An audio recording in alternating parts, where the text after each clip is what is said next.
सास के मेहमान।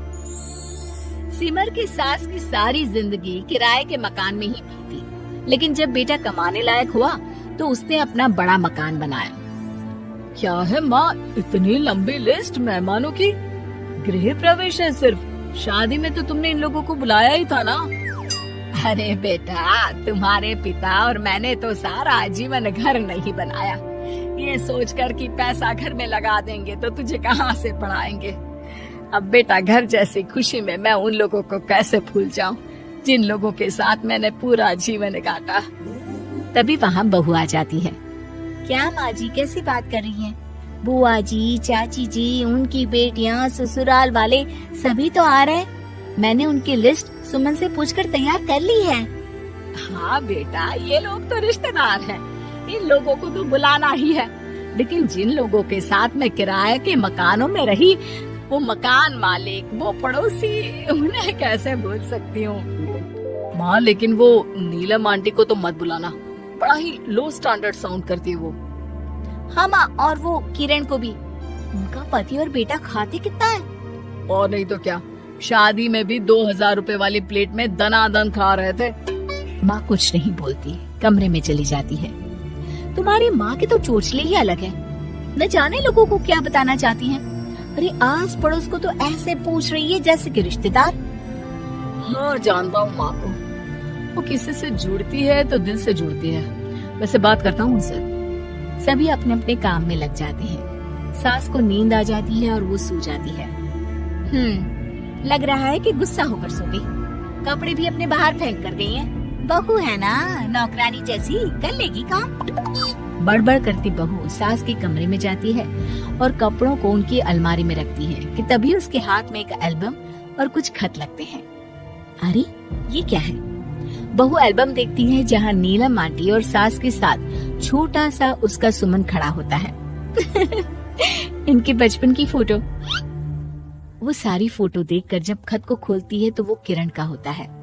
बहू खत पढ़ने लगती है। खत में लिखा होता है, तू पैसे की चिंता ना कर, सुमन की पढ़ाई में कोई कमी ना हो, हम पड़ोसी नहीं बहने हैं। तभी सास जग जाती है। अरे बहू, क्या हुआ? कुछ चाहिए था क्या? बहू बात घुमा देती है। माँ जी, वो इनकी फोटो देख रही थी नीलम आंटी के साथ। कितनी सुंदर लग रही है ना आंटी? हाँ, दिखा तो जरा फोटो। बहू सास को फोटो देती है। सास फोटो देखकर कहती है, याद आता है, तेरे ससुर जी तो थे नहीं, काम के लिए 10 दिनों के लिए शहर से बाहर गए थे। जब बेटा होने वाला था तब नीलम आंटी और अरुण अंकल ही थे। आंटी बेचारी रात भर मेरे साथ बैठी रही तो अंकल भाग भाग कर दवाई का इंतजाम कर रहे थे। बेटे के होने के बाद भी जब तक मैं घर नहीं आई मेरे पास ही रहे। रिश्तेदार तो आए थे मुंडन में 10 दिनों के बाद। बहू सुनकर खुश होती है। तभी नजर खत पर पड़ती है। माँ, ये किरण आंटी को आपने पैसे वापस कर दिए?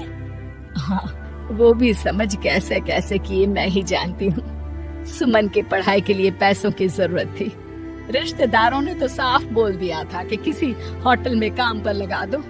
कई लोग बर्तन धोने के साथ पढ़ाई करते हैं, लेकिन किरण आंटी, उन्होंने अपने बुढ़ापे के लिए बचाए हुए पैसों को सुमन की पढ़ाई के लिए दे दिए। यानी कि आज ये जो कुछ भी है वो किरण आंटी के कारण ही ना?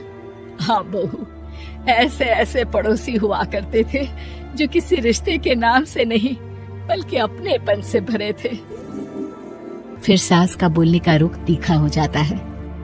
और फिर भी देख, सुमन इन लोगों को भी नहीं बुलाने दे रहा है। माँ, मैं बात करती हूँ, ये लोग सिर्फ आएंगे ही नहीं, हम लोगों के साथ रुकेंगे भी घर में, रिश्तेदारों की तरह।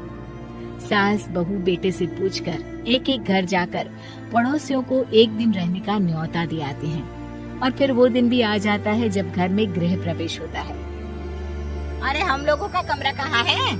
बड़ा कमरा देना हम लोगों को, खुला खुला। सुमन परेशान हो जाता है कि वो क्या करे, कहाँ किसका सामान रखे कि वहीं किरण पड़ोसन आ जाती है। अरे सुमन, परेशान ना हो बेटा, हमारे कमरे में रख दो उन लोगों का सामान, हम तो तेरी माँ के साथ ड्राइंग रूम में एडजस्ट हो जाएंगे। और हमारा कमरा कहाँ है?